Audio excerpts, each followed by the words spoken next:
in. Yes, come in. Good evening, ma'am. Good sir. evening. Sir. Good evening. Take a seat. Thank you, sir. Thank you, ma'am. Mr. Keshav. Sorry, sir. Your name is Keshav. Yes, sir. Okay. Keshav नाम किसके लिए प्रयुक्त किया जाता है?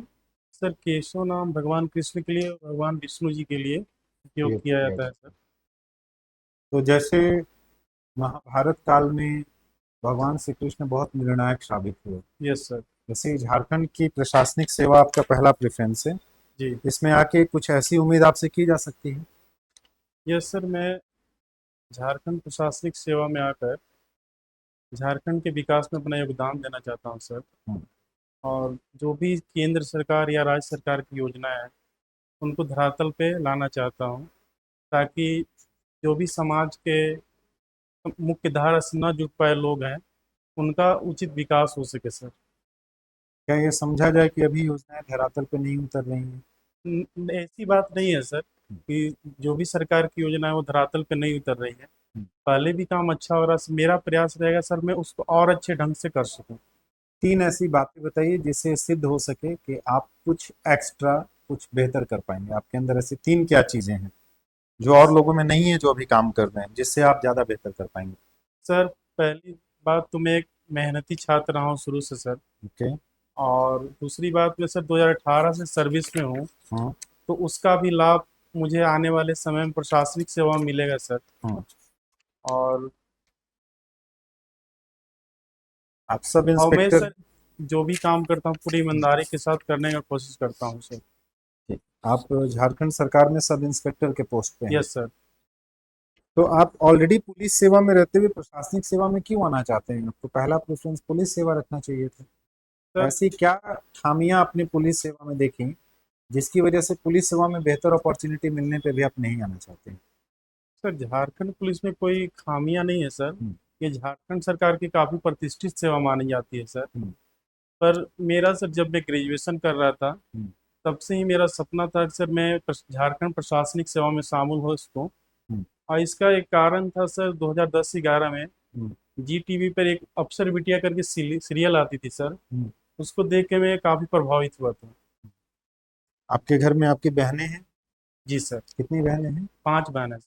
5 बहनें हैं। उसमें से कौन सी बहन ऐसी है जो अभी सिविल सेवा परीक्षा की तैयारी करने की उम्र में है या बाद में कर सकती है? पांचों या सर, फिर? 5 बहन है। एक बहन तो सब इंस्पेक्टर ही है, सर। ओके। और एक बहन, सर, NPCIL में जॉब करती है। ओके। और एक सिस्टर टीचर है, सर। और 2 बहन शादी बहुत पहले हो चुका है, सर। तो आपकी पांचों बहनों में से अफसर बिटिया से प्रभावित होकर कितनी बहनों को आपने इनकरेज किया कि तुम भी अफसर बिटिया बनो? ऐसा कुछ प्रयास आपने किया घर में? जी, सर। मेरी जो छोटी सिस्टर, वो भी सिविल सेवा की तैयारी करती थी। हम्म, और मेरी से एक बड़ी सिस्टर है, उनका भी टीचर में भी हुआ है सिलेक्शन, सर। हम्म, उनको मैं काफ़ी प्रोत्साहित करता था कि पढ़ाई का कोई उम्र नहीं होता है, हम्म, मेहनत करोगी एक न एक दिन सफलता जरूर मिलेगा। हम्म।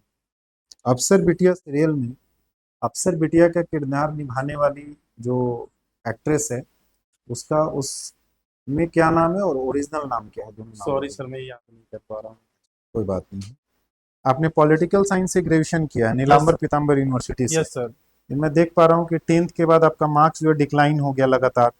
Yes, sir. 12th में भी और ग्रेजुएशन में हल्का सा उसमें से वृद्धि हो पाई। जी, यस, सर। क्या कारण रहा कि आप पढ़ाई नहीं कर रहे थे? कोई खास वजह? सर, जो मैं 12 कर रहा था, सर, वो साइंस स्ट्रीम का था, तो मैं घर से ही कर रहा था, सर। तो उस प्रकार का तैयारी नहीं कर पाया, सर। और ग्रेजुएशन में और क्या हो गया ऐसा? ग्रेजुएशन, सर, नीलांबर पीताम्बर यूनिवर्सिटी से किया, तो वहाँ पे प्रॉपर गाइडलाइन नहीं मिल पाया था, सर, हमको उस समय। तो इसलिए थोड़ी कमी हुई थी, नीलांबर सर। पीताम्बर के बारे में थोड़ा सा बता दीजिए। सर, नीलांबर पीताम्बर झारखंड के 1857 की हम्म, सिपाही विद्रोह में, सर, हम्म, काफ़ी पलामू में अहम भूमिका निभाए थे। हम्म, उन्होंने वो भोक्ता जनजाति संबंधी थे, सर। हम्म। और पलामू क्षेत्र में उनका 1857 की क्रांति में काफ़ी सराहनीय योगदान है, सर। हम्म।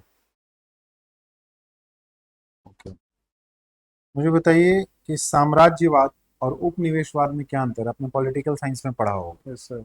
बताइए। साम्राज्यवाद, सर, ये होता है कि उसमें कोई भी देश अपना शासन किसी अन्य देश पे स्थापित कर लेती है सर। हम्म, और उपनिवेशवाद में सर जैसे इंग्लैंड ने भारत में अपना शासन स्थापित किया था, अपना एक तरह से मार्केट को बढ़ाने के लिए। तो एक ही बात तो आप बता रहे हैं, आप पहले वाले में भी बता रहे हैं कि एक देश दूसरे देश में शासन स्थापित कर लेता है, उपनिवेशवाद में भी बता रहे हैं कि इंग्लैंड ने भारत में शासन स्थापित कर लिया, तो क्या दोनों को एक ही माना जाए या अलग अलग माना जा नहीं सकता सर, है? मूल अंतर क्या है? सॉरी सर, अभी रिकॉल नहीं कर पा रहा अच्छा, हूँ। आप साम्यवाद और समाजवाद में अंतर बता सकते हैं? Yes sir. बताइए। तो साम्यवाद और समाजवाद में मुख्य अंतर यह है कि सर पहले मार्क्स कहते थे कि पहले समाजवाद आएगा, हम्म, उसके बाद साम्यवाद आएगा सर। हम्म, समाजवाद में जो लोगों की आवश्यकता है, उन वो जितना श्रम करेंगे उनकी योग्यता के अनुसार उनको भुगतान किया जाएगा। लेकिन जो साम्यवाद जो अंतिम अवस्था है सर, उसमें मार्क्स कहते हैं कि जो भी व्यक्ति को जितनी आवश्यकता होगी हम्म। उसको उतना भुगतान किया जाएगा, चाहे वो किसी भी प्रकार का श्रम क्यों ना कर रहा हो। झारखंड में नक्सलवाद एक बड़ी समस्या रही है। जी सर। नक्सलवाद की समस्या के लिए कार्ल मार्क्स को कितना दोषी मानते हैं आप? कार्ल मार्क्स को 100% दोषी नहीं माना जा सकता है सर। ये कुछ मानते हैं? कुछ माना जा किस सकता आधार? है, क्योंकि वो जो मजदूरों को क्रांति करने के लिए आंदोलित करते हैं सर, आवाहन करते हैं, हम्म, उस आधार पे बोला जा सकता है सर कि उनका भी कुछ ना कुछ योगदान है। हम्म, अच्छा, ठीक है। मेरा लास्ट सवाल है, लास्ट बता दीजिए, झारखंड के पारंपरिक व्यंजन बनाना आपकी हॉबी है, जी सर। तो तीन ऐसे व्यंजन बताइए जो आपको बनाने आता हो। सर एक धुसका, हम्म, एक अरसा, हम्म, एक पीठा सर। नाम। Okay Keshav ji, yes ma'am. आज हम लोग कौन सा वैश्विक दिवस मना रहे हैं?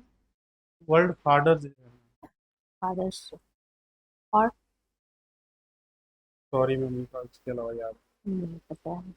ओके, आर्टिकल 32 के बारे में क्या जानते हैं? सॉरी मैम, आवाज नहीं आ। आर्टिकल 32 के बारे में क्या जानते आर्टिकल 32 मैम संविधान के भाग 3 में है, जिसमें सुप्रीम कोर्ट को मौलिक अधिकार के उल्लंघन करने पे रीट जारी करने की शक्ति प्राप्त होती है मैम। इसमें वो 5 प्रकार के रीट जारी करते हैं। एक है बंदी प्रत्यक्षीकरण, एक प्रमादेश, प्रतिस प्रतिषेध, और सॉरी मैम याद नहीं कर पा रहा हूँ। हैं? दो और याद। आपने कहा सुप्रीम कोर्ट को रीट जारी करने का अधिकार है सॉरी ना? मैम। आपने कहा सुप्रीम कोर्ट को रीट जारी करने का अधिकार है ना? आपके तो बाद आर्टिकल 32 और 226 में क्या डिफरेंस है? आर्टिकल 26 वो मैम हाई कोर्ट के लिए है, और आर्टिकल 32 सुप्रीम कोर्ट के लिए मैम। उसमें भी हाई कोर्ट 5 प्रकार की रीट जारी करती है, जिसमें उनका रीट जारी करने की शक्ति सुप्रीम कोर्ट से थोड़ा ज़्यादा होता है मैम। वो किसी और क्षेत्र में भी रीट जारी कर सकते हैं जहाँ मौलिक अधिकार का उल्लंघन होता हो। आर्टिकल 226 किस भाग में है? संविधान के भाग 6 में मैम। भाग 6 में है, आप यस। कंफर्म है? Yes ma'am. ठीक है। शक्ति 2025 है ना, ये क्या है? ये मैम भारत और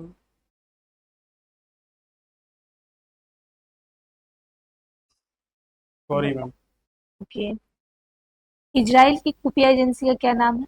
मोसाद मैम। और ईरान की? Sorry ma'am. भारत की? भारत की आंतरिक खुफिया एजेंसी का नाम रो है मैम। क्या है? रो, इंडिल आईबी है मैम, आई सॉरी। आईबी रॉ भी तो है, आप रो, बोले थे। रो मतलब अंतर्राष्ट्रीय स्तर पे काम करती है मैम, और आईबी आंतरिक सुरक्षा का काम करती है। हाँ नहीं, आप रॉ बोल रहे थे, उसके बाद आप रुक गए। दोनों खुफिया एजेंसी है हमारी। ओके, हमारी झारखंड का जनसंख्या घनत्व कितना है? 414 है मैम। 414 है। Sorry ma'am, literacy 442। 442? 42। श्योर? पहला वाला आप सही बोले थे। 414 है सर। Sorry ma'am. 14 ही सही है। लिटरेसी रेट क्या है? झारखंड की 66.41% मैम। और सेक्स रेशियो? 948। और भारत की सेक्स रेशियो क्या है? 943 है मैम। 943 है। झारखंड में कितने ब्लॉक है? 264। और गांव कितने हैं? 32,620 मैम। 32,600। 2011 की जनसंख्या के अनुसार। हाँ, देख लीजिएगा एक बार। यहाँ द्वितीय जो हमारी राजकीय भाषा है जी मैम। वह क्या है? उसमें मैम 16 भाषाएं शामिल हैं। इसमें Khortha, Nagpuri, Urdu, okay Angika, okay okay, sorry. ठीक है। आपने सर को बताया 3 तरह के व्यंजन आप बना सकते हैं। Yes ma'am. तो ये अरसा कैसे बनता है बता दें अरसा लास्ट मैम क्वेश्चन। चावल का बनता है। अरवा चावल को पहले पीसा जाता है मैम, और उसको, अगर हमारे पास 2 किलो चावल है तो उसके लिए 1 केजी गुड़ लगता है मैम। और फिर उस दोनों को मिला के गर्म किया जाता है, फिर उसका जो बनता है उसको छाना जाता है मैम। सर पूछिए। अच्छा श्रीमान, आपने रुचि दिखाई है झारखंड के पारंपरिक व्यंजन बनाने यस में। सर। थोड़ी देर के लिए कल्पना कर लीजिए कि मैं जिलाधिकारी हूँ, यस सर। आपके आवास में मैं शाम को पहुंच गया यस सर। और मैंने कहा कि केशव जी आज मुझे डुम्बू पीठा बनाकर दिखाइए। Yes sir. तो आप कैसे बनाएंगे डुम्बू पीठा? सर मुझे दाल पिठा बनाने आता है सर। गुरगोरा रोटी कैसे बनाया जाता है? मेरी इच्छा है तो गुरगोरा गुरगोरा रोटी खाने की। सॉरी सर, इसके बारे में जानकारी नहीं है सर। तो मेरी इच्छा, चलिए मैं इच्छा बदल दिया, पतमेड़वा रोटी खाने की इच्छा है, जो झारखंड में जनजातीय व्यंजनों की सूची में आता है। सॉरी तो सर, आप इसके मुझे बारे भूखा ही लौटा देंगे? में नो सर, मैं अपना जो बेस्ट होगा कर। तो मेरी आप इच्छा है ही नहीं, मुझे तो गुलगुला खाने की इच्छा हो गई। कैसे खिलाइएगा गुलगुला? गुलगुल्ला सर, अगर आपका परमिशन हो तो गेस कर हाँ सकता हूँ। कीजिए कीजिए, गेस कीजिए। गुलगुल्ला सर शायद बेसन का बनता है सर। बेसन का बनता है? शायद सर। श्योर हैं आप? कभी खाया आपने गुलगुला? गुलगुल्ला खाया है सर, पर बहुत टाइम हो गया खाए हुए। बहुत टाइम हो गया। अच्छा चलिए, स्पेशल ब्रांच में हैं आप। Yes sir. स्पेशल ब्रांच को पुलिस का आंख और कान कहा जाता है। Yes sir. क्यों कहा जाता है? सर ये राज्य सरकार की खुफिया एजेंसी है सर, हम्म जो राज्य के आंतरिक सुरक्षा को देखती है हम्म और बाह्य सुरक्षा को भी देखती है सर। हम्म और विधि व्यवस्था का कोई समस्या उत्पन्न ना हो, हम्म उस पे भी स्पेशल ब्रांच की काफ़ी महत्वपूर्ण भूमिका होती है सर। और जो भी सोशल मीडिया पे सर, या नक्सल से संबंधित कोई भी मुद्दा हो, या अवैध मादक पदार्थ का कोई हम्म तस्करी करता हो, उससे हम्म। संबंधित सूचना राज्य सरकार को स्पेशल ब्रांच ही देती है सर। अच्छा, पुलिस सेवा में काम करने वाले लोगों का आरोप होता है कि स्पेशल ब्रांच एक सेंटिंग सर्विस है, और यहाँ अगर आप पदस्थापना डीवाईएसपी के रूप में भी होती है जी तो सर। भी आप सेंटिंग ही पोस्ट के माने जाएंगे। तो ऐसा आरोप क्यों लगता है? सेंटिंग पोस्ट क्यों है? ऐसा नहीं है सर, सेंटिंग पोस्ट है। काम करने का भी स्पेशल ब्रांच में बहुत सारा स्कोप है सर। और मैं पिछले 8 साल से हूँ सर, तो मुझे काफ़ी अच्छा लग रहा है इस सेवा में आकर। हम्म। और इसमें भी काम चुनौतीपूर्ण रहता है सर। इसका सबसे बड़ा बेनिफिट है स्पेशल ब्रांच का सर, कि अपने फैमिली को आप समय दे दे सकते हैं, सकते हैं सर। घर सब बैठ कर की मॉनिटरिंग कर सकते हैं। नहीं सर, घर पे बैठ के नहीं मॉनिटरिंग करते हैं सर, चतरा में रहना पड़ता है। पर मतलब एक शाम का जो समय होता है वो अपने परिवार को दिया जा सकता है सर। अच्छा ठीक। अभी पलामू के जंगलों में यस। एक विशेष प्रकार का वृक्ष लोकेट किया गया है, जिसको विश विलफुली ट्री कहते हैं, हिंदी में कल्पतरु कहते हैं। Yes sir. तो इस कल्पतरु वृक्ष का बोटेनिकल नेम पता है आपको? Sorry sir.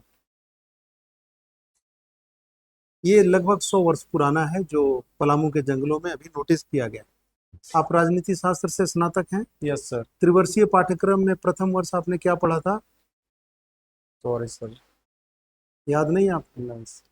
अच्छा, झारखंड में उरांव का आगमन झारखंड के किस जिले से हुआ और अभी उनका संकेंद्रण कहाँ है? सर जैसा इतिहासकार बताते हैं सर, उस अनुसार उरांव का आगमन पलामू जिले से ही हुआ था सर। पलामू पलामू जिले से हुआ।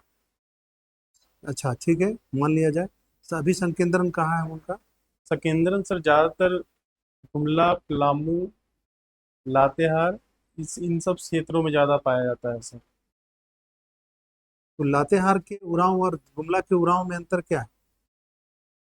किस सॉरी तरह सर। का अंतर है उनमें? सॉरी कुछ। सर, डिफरेंस नहीं कर पा रहा चलिए, हूँ। Thank you thank you. तो एक सवाल है मेरा। आप झारखंड के स्पेशल ब्रांच में हैं और कहा कि राज्य सरकार की खुफिया एजेंसी है, यस सर। तो जो सरकार के खुफिया तंत्र के रूप में आप कार्य करते हैं, जी। तो कोई ऐसा एक इंफॉर्मेशन बता सकते हैं जो हम लोगों को जानना चाहिए, जो राज्य के लिए खुफिया जानकारी हो, ताकि हम सर लोग भी अवेयर रह सकें, जो आम पब्लिक को नहीं पता है? तो खुफिया जानकारी तो पब्लिकली शेयर नहीं किया जाता सर, विभाग का ऐसा गाइडलाइन रहता है, किसी को बताना उचित नहीं होता है सर। तो आप हम लोग को नहीं बताएंगे। सॉरी सर इसके लिए। वेरी गुड, ठीक, वेरी जा गुड। सकते हैं। Thank you ma'am, thank you sir.